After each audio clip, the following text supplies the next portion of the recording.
What is up, everybody? Welcome into this Friday episode of Flippin' Bats. We are smack dab in the middle of trade season, and we got a fun one coming. X Factors, the last week of divisional X Factors. We have NL West coming at you. We also got things that make you go, We got a lot of them. They're funny. Some of them are hysterical. That is going to be a blast of a segment. And tale of the tape between the Reds and the Dodgers, a good weekend series coming at you as well. This one is going to be a lot of fun. Let's get to it.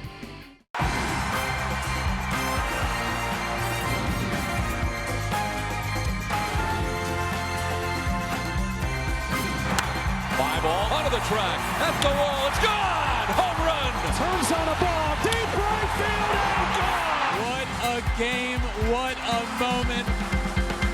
Happy Friday, everybody. Happy Friday to you as well, Alex. We are smack dab in the middle of trade season, as I said. One important thing that I think, full disclosure, complete honesty to everyone. Okay. We don't film these episodes at 1 a.m., 4 a.m. in the morning. These are pre-recorded just a little bit. So we're doing this on Thursday. So if there's a big trade that happens Thursday night and we don't talk about it in this episode, don't get mad at us, okay? But it might happen. But the big news is we are going to be doing a live trade deadline show on Tuesday at 5:45 Eastern, 2:45 Pacific, leading right up to the 15 minutes leading up to the trade deadline cutoff, when everything goes down and then things slowly start to trickle in after that. So that's going to be a fun one. Mark that on your calendar. Also a big thing are my biceps in this shirt. Alex, okay, you guys, this is why he hasn't. This is why he's holding the bat. This is why he's standing like that. Come on, look at the forearms. He doesn't work out. He's wearing a schmedium. He doesn't work out. He finally feels just like throw he me under the bus. It was my job to work out for 8 years of my life, and I don't work out every day, and Alex just gives me shit for it. Yeah, it's all right. That's why you wear schmediums, and then you look strong when you hold a baseball bat. I don't typically wear a schmedium. It's just, it's a custom Team USA jersey. It's great. Yep. Last week of X Factors. Yeah, let's get to it. We're doing the NL West. Now, if you're new to this segment, hopefully by now you're not, since it's the last one that we're doing. We're talking about players. It could be a coach. It could be an entire staff on this team. Whoever is that X factor for this franchise that can make or break the season. All right? Yes. So let's get started with the Dodgers. Who is the Dodgers X factor? All right, first up, the leaders of the NL West, the Dodgers. The X factor for them, for me, for them, is Mookie Betts.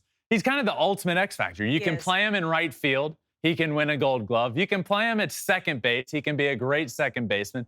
You can even play him at shortstop, all while putting up MVP-type numbers offensively at the plate. I mean, he's unbelievable. And what he brings to a team and an organization isn't just versatility. It's doing everything I just said at an elite level. You look up at the end of the year, and he's probably, every year, year in and year out, going to be at top 5, top 10 at minimum in the MVP voting, while also being able to play elite defense all around the field for you. He fills so many holes for a team and a roster because of what he's able to do. Mookie Betts, ultimate X factor, Dodgers. All-star Mookie Betts. All right, let's move on to the D-backs. Who is their X factor? Arizona Diamondbacks X factor is Corbin Carroll, MVP CC, if you will. Trademark. Here's the reasoning. This Diamondbacks team is nowhere near as talented on paper as the Dodgers, right? And there are plenty of lineups out there that are better than the Diamondbacks. But if they can get a young rookie in Corbin Carroll that can produce as he has all year long and on pace for at minimum 30-30 season, 30 homers, well over 30 stolen bases, I mean, he's producing like an MVP. And there was a while there where if it weren't for Ronald Acuna, he would have been the front runner for the MVP award. And this lineup needs him because there's not that superstar, if you will. He is becoming that guy. He is that guy. But for this team to be any good, they need offensive production from Corbin Carroll like they have been getting all year. But the reason I say he's an X factor, without him, this lineup doesn't have a ton of punch to it. He's been vital for them. All right, moving on to the sneaky team in the NL West this season, the Giants. So my Giants X Factor, I went with Jock Peterson. Okay. The reason being, when Jock gets hot, it's almost like another level of, he gets so locked in and he can be so streaky, whereas there can be a 2-week stretch where the guy doesn't get a hit. And then he can go on a 2-week stretch where he hits 10 homers in that stretch. And with this Giants lineup, if you look down their lineup, 1 through 9, there's nobody that's going to jump out at you as, wow, that guy is going to be in the MVP conversation at the end of the year. That guy he is clearly their best player on the team. So you need a guy like Jock in the lineup who, by the way, comes with so much energy and passion to the field that I think that Giants team needs. They need his pop in the lineup. Obviously, if he's going well, it's going great, and so are the Giants. And if it's not, it can go in the opposite direction. But for me, it's Jock Peterson. All right, moving on to the team in the NOS that is probably the most disappointing team in the National League this season, the San Diego Padres. Who is their X Factor? Padres X Factor. I'm going Xander Bogaerts. Okay. Why, you ask? Yep. Well, I'll tell you. He just got paid $280 million, and he is not playing like a $280 million man. We haven't even talked about him when we're talking about the Padres this season. Well, there's been injuries. There's been underperformance. The only time that we legitimately were talking about Xander Bogaerts was the first week or two of the year when he was unbelievable. And we were like, this team, if he's performing this way, is going to be the greatest team of all time. Yep. Well, here we are, end of July. They stink. You just need Xander to be healthy. You need him to play like he has. I mean, he's been a guy in his career that he's not going to hit you 40 homers this season, but he's going to hit well over 300. He's going to hit 300 every year for you. Yeah. And he's not that guy this year, and they need him to be that guy. I mean, there's the best player in the Padres infield this year has been Ha-Seong Kim. Not Xander, not Manny Machado. It's remarkable. Xander needs to play like he's getting paid $280 million. And if he does, this is a completely different team and a completely different lineup. That's fair. All right, last team in the NOS, the Rockies. Who is their X Factor? The Rockies' X Factor is the entire front office. I'll explain. Okay. 1, what are you doing? 2, how dare you? No. Let's step back a couple of years to when they traded away Nolan Arenado for nothing. Yep. And also gave the Cardinals $50 million along with it. What are you doing? It's like it doesn't make any sense. I watch games. Oh, man, I watched a game the other day. We're going to talk a good bit about it in a little while and things that make you go, But honestly, the entire organization is a thing that makes you go, what are you doing? Like, I don't understand some of the decisions that are made, the front office decisions that are made. You trade away Nolan Arenado, and you ruin the Trevor Story, Nolan Arenado left side of your infield, and then like all of a sudden just randomly go out and give a bunch of money to Chris Bryant. And it's like, what do you want to be? Who are you? What is this team? Nobody knows the answer to that. I don't even think the front office knows. And that's why they're the X Factor, is come up with a plan. And you know what? I would honestly respect it more if their plan was, look, fans of our organization, we haven't known what we were doing for quite a while now. We're going to scrap everything and we're going to go the route of the Astros and the Orioles. It's going to be a few years. At this point, I don't think any Rockies fan is expecting like, all right, next year is our year. No, just come out and be like, we're going to tear it all down. We're going to start from scratch. We have some exciting young talent that has come up, but we're just going to start from scratch a little bit. Draft from within, do things the right way. But they don't do that. It's like they look like they're going to do that, but then they add Chris Bryant, who, I don't know, makes a 100-loss team, makes a 110-loss team, a 105-loss team. Like what? Chris Bryant's not making the Rockies a playoff team. So what are you doing? I don't know the answer. And the problem is I don't think the front office knows the answer. they're the only possible X factor for this team. Figure out what you are, what your team is, and what you want the organization to be. Stick to a plan and go with that plan. But you're just all over the map. Pick something and stick with it. That's fair. Thank you. That rounds up our NOS X Factors and our entire league X Factors. I feel like we got through that quicker than... Time flies. Time flies. You're having fun. Wow. You should trademark that. All right. Let's move on to things that make you go, Okay. Because you know what? We have maybe the most we've ever had because it was a legendary week in things that make you go, So let's get started with our first things that make you go, Joey Votto's legendary TV interview. Now, do we want to explain this first or just let the audience listen to it? I think what we do is we just play the interview. Okay, and then we'll talk about it. Let's let you guys experience this at home. Listen. A couple of months ago, you said that Zach Greinke and I are a hall of very good ball players. I think Zach and I would agree. You may be right. But I get the gist of what's going on here. I know what you're doing. You're looking down on us, a couple small market Midwest ball players, just because we're not big city, just like you. Mr. New York City, Sirius XM radio star, Mr. National Television, ESPN star, with your Fifth Avenue ties and your crisp pocket squares, your tailored suits and your polished shoes, and your hair, your perfectly coiffed Broadway hair. Must be nice to sit atop that Madison Avenue ivory tower, looking down on us with those luscious locks. Not everyone can be the next Roger Peckinpah, Mad Dog. You should be ashamed of yourself. You're a disgrace. I laughed so hard when I saw that yesterday. I haven't. That might be the greatest thing I've ever seen. It was.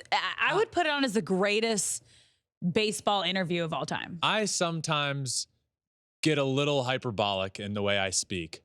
And this is one of those examples. But that might be the greatest thing I've ever seen. It's unbelievable. It was on MLB Network with Christopher Mad Dog Russo. You got Alana Rizzo there. The whole thing, Joey Votto is a superstar. Oh, yeah. He is unbelievable. He's one of my favorite guests that I've ever had on the show. It was awesome. Every single bit of that. Alex, when you first heard that and saw it, first reaction in your head, what was it?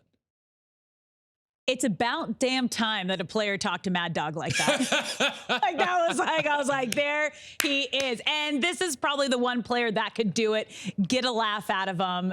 Alana's reaction was also hilarious, just shook by the whole situation. But I was like crying, laughing, watching this when it came out. So when I first watched it, the beginning of it, I was like, oh. And then as it went on, in my head, I was just like, this has to be this is a joke. Like, he has to be joking with him. And then you see Alana's reaction in the background, and she's just like, ooh. Oh. It was friendly. It was a friendly burn, I love it so much. I think it was friendly. Everyone enjoyed it. It was beautiful. It's so good. It was beautiful. I mean, whatever he does after his baseball career, he's going to be in media somehow. But you know what he said his lifelong dream is when he's done with his baseball career? What? Is to be a bus driver. No. Yeah. Is he serious? That's got to be a joke. No, he's serious. That has to be a joke. He's absolutely going to be a bus driver. Maybe a bus driver for like a team bus driver, or like a rock band. Like, that would make more sense. Being on the road with like some sort of like crazy entertainers. Your hair. Your perfectly coiffed hair. What a legend. That was incredible. We need him on TV. Please get into media. Shout out Joey Votto. Please get into media after your career, Joey Votto, because we need more of that. Yes. Okay, well, let's move on to his teammate in our next things that make you go, Ellie De La Cruz homers out of the stadium. Bye-bye. Bye-bye. So the best part of all of this obviously the homer. It's great. They said it went, I think it was 456 feet or something like that. I think that's a mistake. I think it was 560. Over the SUV? Over the SUV, out of the stadium in Milwaukee. The best part of this is that in his first at bat of the day, Ellie hit a ball that absolutely would have gotten out, and it was robbed. Robbed a homer. The Brewers robbed the homer in the outfield, okay? That's his first at bat. Comes back up for his second at bat, and the scoreboard has up there almost hit. It was a player trivia, like the fun fact. Yeah. Almost hit a home run in the first inning, ... but didn't. And then he proceeded to hit a 456-foot home run that passed right by the scoreboard on its way out of the stadium. Incredible. And then I think it was the next day, the next game, his first at bat, he struck out. And the scoreboard they put back up there, basically just the fun fact. We learned our lesson. We learned our lesson. No further comment at this time. God, it was so good. All right, on to our next things that make you go, The Braves unorthodox triple play. Yeah. Braves, Red Sox, fly ball to center field. What ends up, I don't know the exact numbers here. Let me try and figure it out in my head. Fly ball to center, so that's 8 with the put out, 8 to first base, 8, 3, 5 triple play. This base running was like, Alex, you know this. I'm a big MLB The Show player. Yep. This base running was something straight out of MLB The Show, where somebody's like, I'm going to go this way. Oh, no, I messed up. Okay, but I'm going to go now this way. I don't know what the Red Sox were doing here. All I know is that the Braves ended up with a triple play that you don't often see. Fly ball to center, gets the force out back at first base. The runner on second base decided to tag up and run to third when the outfielder threw it to first, and then he got tagged out at third for what was just ultimately a very, very bad base running performance. I'm being told it was the second 8-3-5 triple play in baseball history. Wow. The last one was 1884. I want to know how people know that. Like, I want to know, like, who was out there when Bullet Turkey Trot Dingleberry was playing for the Boston Bean Eaters back in against the Providence Grays in 1880 something. It's in the books. You're a big history guy. I am, but I just like it's fascinating to me that we can sit here on July 28th, 2023, see that triple play and know, last time, the Boston Bean Eaters. Only the second time. Yep, only second time. Crazy. It's like, what? How do we know that? Yeah. Stats, man. Crazy. History. Crazy. Get a load of history. It's great. Next one. All right, let's move on to our next things that make you go, yeah. Kike Hernandez dancing in the Dodgers dugout. He is back in LA and loving it. Yeah, the Dodgers need this. Not that they're great. But it's just, actually, I would say Kike needs this. Kike hadn't been having a very good year, but he's now back where he's back home. He's back home. He's back home. I believe he said that, he actually. Did. And his first entrance back into the dugout, he just dances out there. He starts twerking a little bit. There's towels waving. It was great. That was great. I loved it. It's the energy they need. I think both in the dugout and for him, as you mentioned, this is going to be fun. Yeah. All right. On to our next things that make you go. All right. On to our next things that make you go, Perdomo drills Manny Machado. Yeah, I have a lot of thoughts here. Okay, share. So, Angel Perdomo of the Pirates drills Manny Machado in the back, clearly intentional, with a 98-mile-an-hour fastball. After Juan Soto hit an absolute tank and I guess watched it a little bit, walked a little bit, which whatever. I'm fine with that. Yeah. So here's kind of my thoughts. Baseball has always had its way of policing itself. Yeah. Right? So one, if you felt like what Juan Soto did was so egregious that you needed to hit the next batter and really teach the team a lesson, fine. That's you policing the game yourself. Now, was it? No, I don't think Juan Soto was showing him up. I think he hit a homer. So maybe Perdomo here is upset he gave up a homer, to which I would say, make a better pitch. Yeah. And then you wouldn't have to, none of this would have to happen.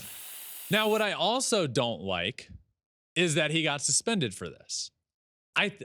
It's intentional, though, and it was high enough to where that can hurt someone. That can really hurt someone. Baseball is a game that polices itself. It was done. It was over. He felt like Juan Soto showed him up and did too much. I would disagree. I think pretty much everybody that watches or knows anything about baseball would disagree, except for Perdomo. So he decided to throw at him. Now, I will say, if you are going to throw at somebody, you hit him between the numbers in the back. That's where you do it. He didn't throw at his head. I disagree with him doing it. I think it was ridiculous. I think Juan Soto hit an absolute bomb and absolutely should have walked out of the box, flipped his bat. That was your fault. Yeah, and you made a bad pitch. Don't take it out on Manny Machado. It's not like, you know, where I do think I guess I'm old school in a sense of like, I don't think like throwing at a batter, I think that can be part of the game. I think it's a way that baseball has always policed itself. There's ways to do it. Do not throw at somebody's head ever, ever, ever. But, you know, like protecting your teammate. Let's say somebody slides into second, cleats up. Different. Okay, that's different. Yeah, this was like, you messed up. I agree. Stop getting frustrated. I completely agree with that. Yes. Just be better. I completely agree. This is different on situation. You. No one else. A runner goes, cleats up into your That's teammate. Different. That I agree with. I agree. What I'm saying I disagree with is him getting suspended for it. Well, you can't pick and choose, and they don't. I get now just everybody gets suspended if you view it as intentional. That never used to be the case. But I completely agree. This was a ridiculous situation to hit Manny Machado just because you made a bad pitch and gave up a bomb. Ridiculous. Your fault. Your fault. Your fault. Your fault. Your fault. Your fault. Let's move on. All right. Our next things that make you go, another your fault. Rockies manager blew it against the Nationals. Yep. A lot of thoughts here. A lot of thoughts. I was locked in on Rockies Nationals, just as everybody was, bright and early in the morning.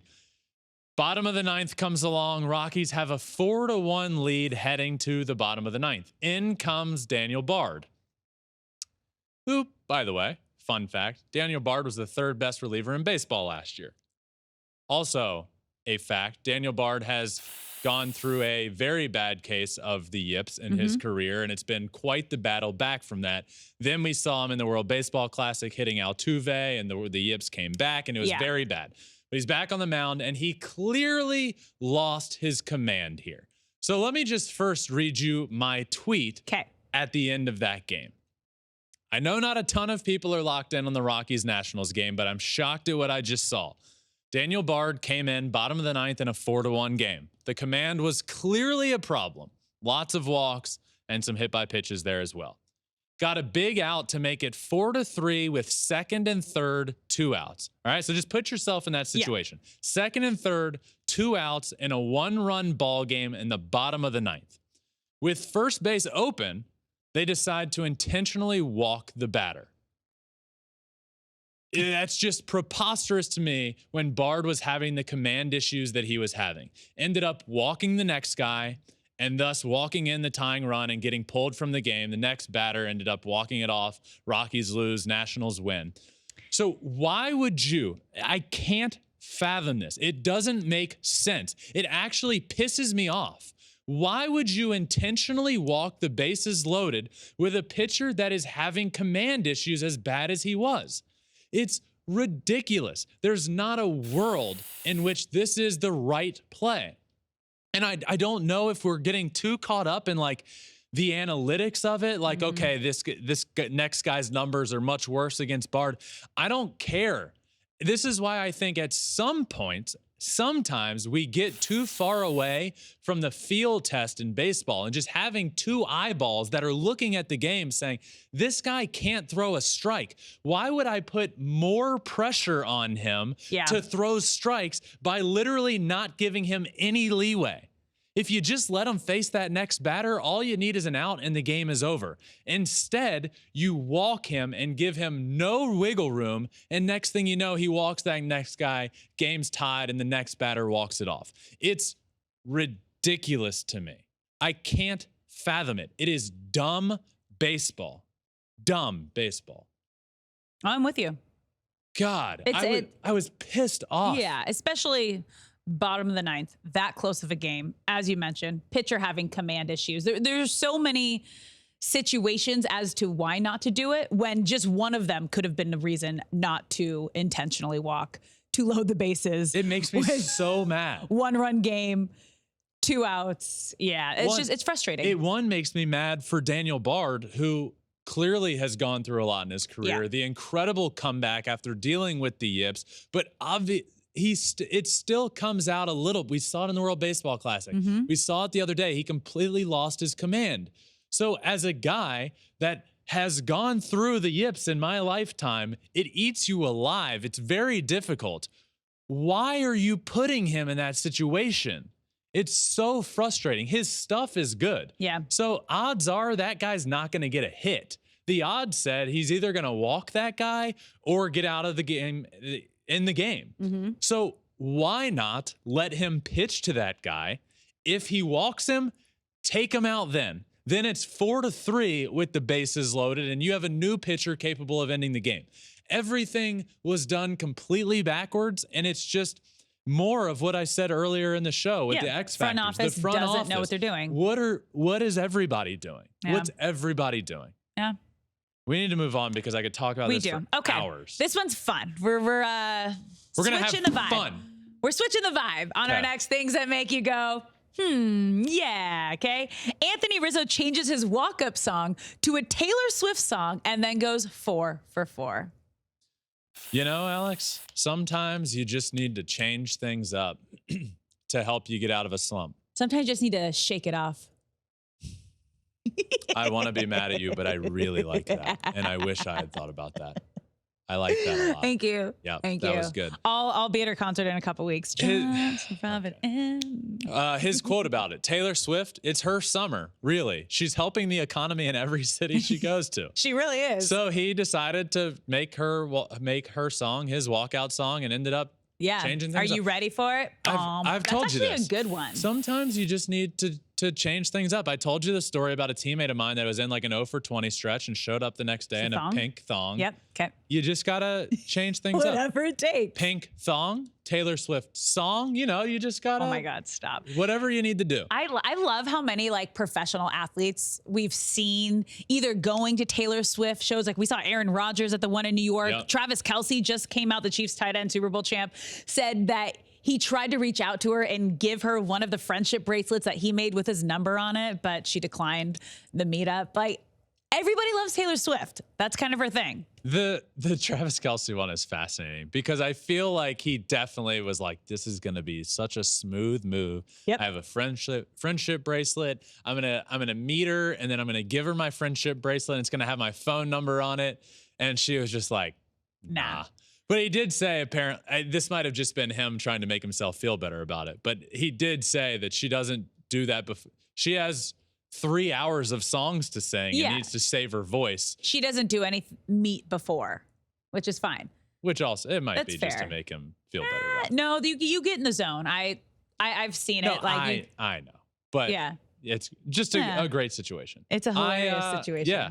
I'm gonna hop in Alex's suitcase that nobody takes to a clear concert. Bag. Nobody clear takes bag. a suitcase to a concert. I'm gonna hop in her clear bag. I have a clear backpack. We'll see if you can fit. It's this big. Great. This is great. I know. It's gonna be so good. It's on a Monday too, so it's gonna be after one of our shows. So I'm just gonna keep rubbing it in all the way up until I go. Okay, we got one more things that make you go, Kodai Senga's favorite pizza topping is corn. I love every second of this. The Mets were doing a video where you know, like a TikTok video where it's like a carousel of everybody has the one question. They were asking everybody their favorite pizza topping. You had everybody coming through saying pepperoni. Then you had a couple of Italians on the team saying, I love a good margarita pizza with mozzarella and all that stuff. And then you got Kodai Senga coming through and he just goes, corn. And I was like, what? Wait a second. Corn? Yep. And that was pretty much it. And he just put the mic down and went on about his business. Yep. You got to love the guy. I don't think maybe like a I don't know if I've ever had barbecue chicken pizza that's had some corn on it. Like I feel like that might be the only time I've ever had corn on a pizza. Who's putting barbecue? I don't know. I'm trying to think of when I would ever have corn on a pizza. On a barbecue chicken pizza. Well, like a barbecue chicken salad sometimes has corn in it. Because it's a salad. Maybe it's on a pizza. I don't know. I'm trying to help the guy out here. Okay. I love the guy, and I love this answer. There's no wrong answer. It's just great. Like, it's great. It's great. Yeah, I loved it. That was the last one. Yeah, that's the last one. So many. This was a great one. What? This is the great week. Things I know. That make you go. So many things that make the you go. The Votto interview, all time. Legendary. That is a legendary interview. Yeah. Please get into media when you're done playing baseball, Joey Votto. When you're done being a bus driver. It's his dream. Do you not want him to accomplish his dream? I wanted to hear it maybe for like a summer. Like go on a summer tour and like be a bus driver. All right. Well, guess what? He's coming to LA. That's our tale of the tape. Not like they're coming to play LA this weekend. Our tale of the tape this weekend. Thank you for really clarifying that. I think everybody knew what you meant there. This is not a trade. We're in the midst of like trade news, so I didn't want to like accidentally, make someone think something else. Okay. So our tale of the tape is Reds at Dodgers this weekend. Yep. Good, fun series. This is going to be fun. Fun series. Dodgers in first in the division. Reds, very surprising team. But I think it'll be, I'm excited to see Ellie on a big stage out here in LA. It'll be fun. Yeah, I know a lot of Dodger fans who had these tickets far in advance and now are like so pumped to go because Ellie De La Cruz is just. You know a lot of Dodgers fans that had Dodgers tickets far in advance? They just had these. Well, they have like season, like. They have season. And they're all coming up to me like, damn, Reds are in town this weekend. It's going to be great. I'm so excited now. Now I can't wait to go this weekend. That makes a lot more sense. That situation. Yeah. Okay? Okay. Yeah. All right. Okay. We're going to go through. We're going to give which offense, defense, managers, starters, and bullpen we think which team will have the advantage this weekend. So let's get started with offense. Ben, who you got? I have the Dodgers offense. Mookie and Freddie. Yep. They're on the Dodgers and they're not on the Reds. Yeah. That's my answer. Yeah, I'm also taking the Dodgers. I'll back that up a little bit more with some stats because, yes, I also had the names of Mookie and Freddie, but they're top 3 in the league in almost every offensive category. Their runs per game, they're second in Major League Baseball, second in home runs, tied for second in extra base hits. They're first in walks and third in slugging and OPS. Oh my God, you guys, this is where my dyslexia really Alex comes is out. dyslexic. This might be. So OBP, OPS, really all that really gets to her. Do you see me struggle every time? I'm actually really interested though in what they are in third on. So please Both of them. Both. Can you tell me can you name them again? Yes. You can do this. OBP and OPS. Great. Good work. It's like my heart starts racing every time. I know what it is, but my eyes don't want to see it. That's dyslexia for you. Yay. Yeah. Cool. Okay, let's move on to defense. Who you got? I went Dodgers defense, not because it's a great defense, but they have Mookie. Yep. Mookie's great. And they have some good defenders out there. Freddie's also good at first. And the Reds defense just not great. So I went Dodgers. I kind of went back and forth on this one for a bit, but I ended up settling on the Dodgers. Their numbers are very close. Yeah. With stats. They're tied for the same fielding percentage. Reds have fewer errors committed. The advanced stats could kind of made me pick the Dodgers a little more. Ooh. They have the 8th best run saved by fielding range, and the Reds are 26th best. And then, wait, can you say that? Who's 26th best?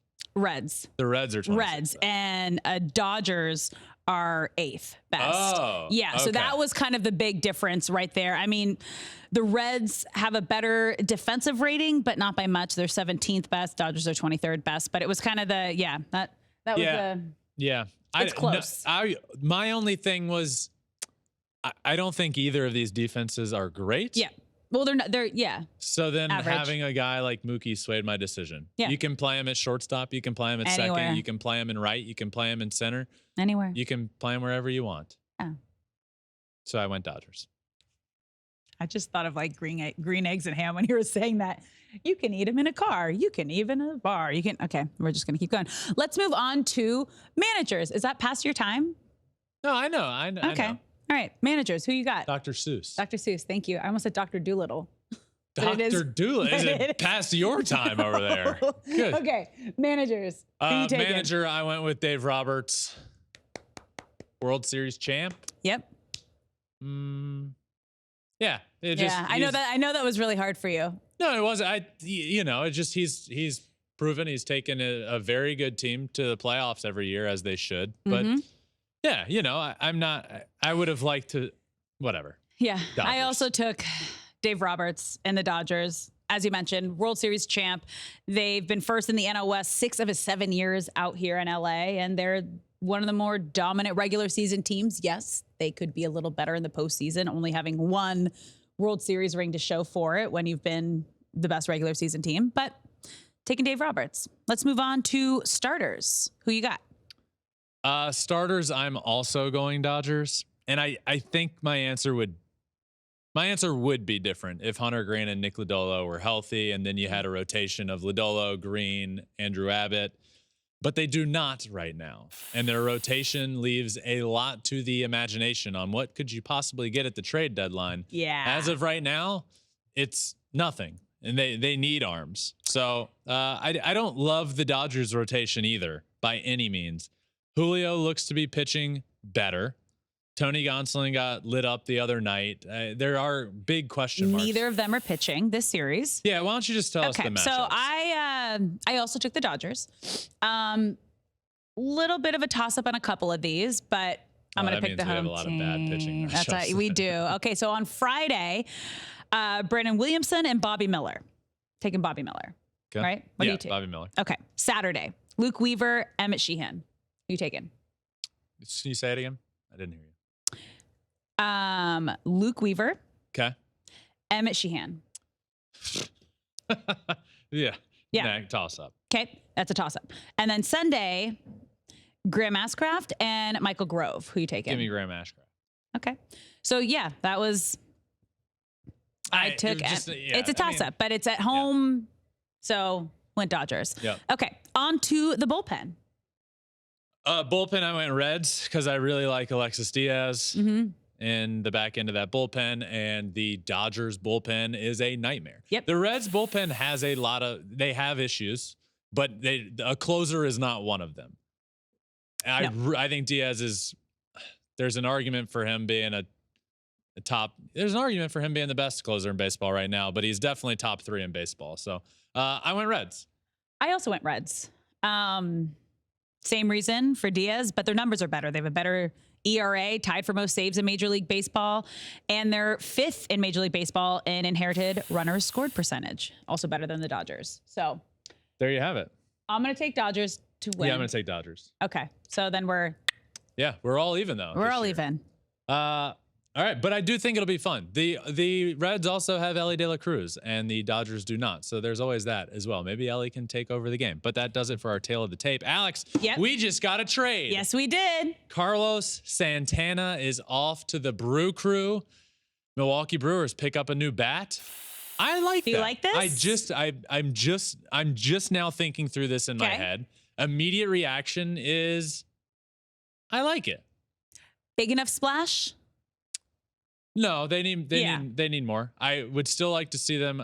Yesterday we did our trade deadline predictions. Yep. I had Jeimer Candelario going to the Brewers as well. I would still really like to see that. And if that happens, I like it. Then they're in biz. But yeah, I like this. This is good. A guy that can play us in first base, can DH for you some.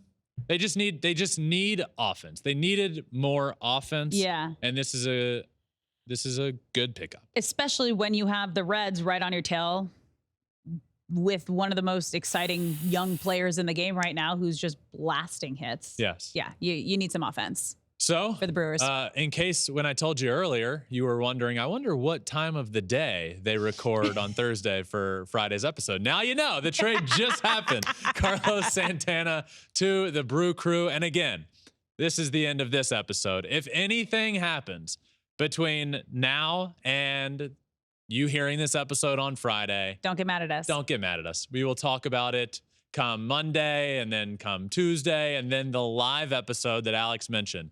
Live trade deadline episode on Tuesday, right at the deadline. 2:45 Pacific, 5:45 Eastern time. We'll talk all the trades, the big winners, the big losers, and that'll come out after and be out Wednesday as well. So that'll be a blast. But is that it? Happy Friday. Happy Friday. Happy Friday. It's going to be a good weekend. I hope everybody has a great weekend. Stay by your phone. Stay on Twitter. Stay on X, whatever you want to call it. Or just get updates from Ben, because he'll be blasting you all weekend. Jesus Christ. You heard it here first. I will be blasting you all weekend. And that does it for this Friday episode of Flippin' Bats. Please show Alex right now. All right, that does it for this Friday episode. Have fun getting blasted, everybody. This is going to be a blast of a weekend. Make sure you're subscribed wherever you listen to your podcast, Apple, Spotify, wherever. We're also on all social media, including YouTube, where you can watch every single thing we do at Flippin' Bats Pod for all of them. Thank you all for listening to this Friday episode. Until tomorrow, my friends, we got Saturday with Smoltz coming up tomorrow. This has been another episode of Flippin' Bats. Peace.